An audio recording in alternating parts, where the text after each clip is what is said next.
Good morning, friends.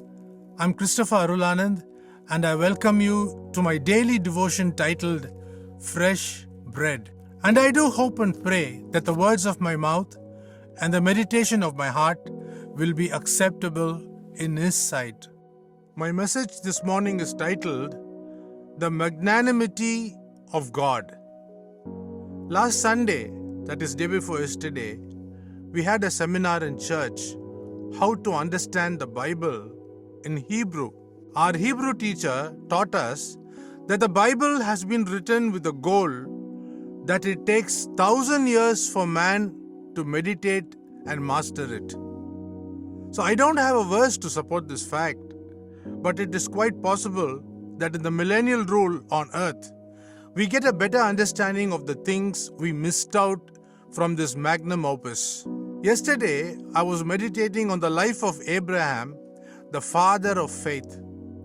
Just because Abraham, I call him Mr. Nice, gave his ear to Mrs. Spice, the name I give Sarah, God was silent for 13 years because they produced an Ishmael.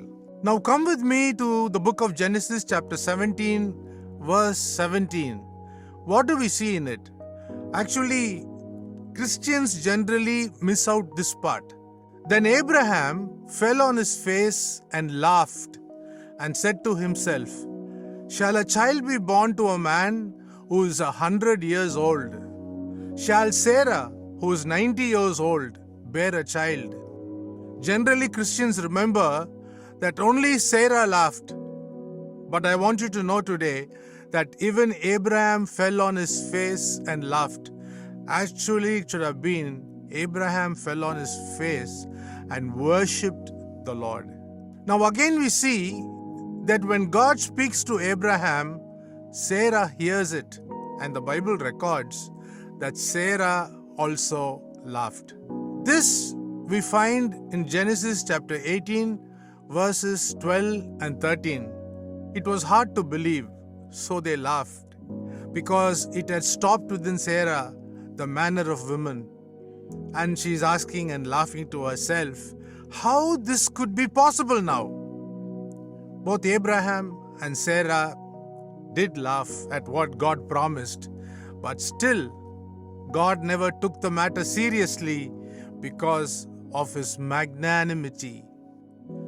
He gave two unbelieving parents who laughed a child of promise by the name of Isaac. Only the God of the Bible can do this. Isaac, we all know, was born, and he was named after what his parents did: laughed. There is no other God in this world like our Lord. I want this to come through in my message this day. Can we give Him our best worship in the days to come before He ultimately returns? Think about it. Have a great day. God bless you.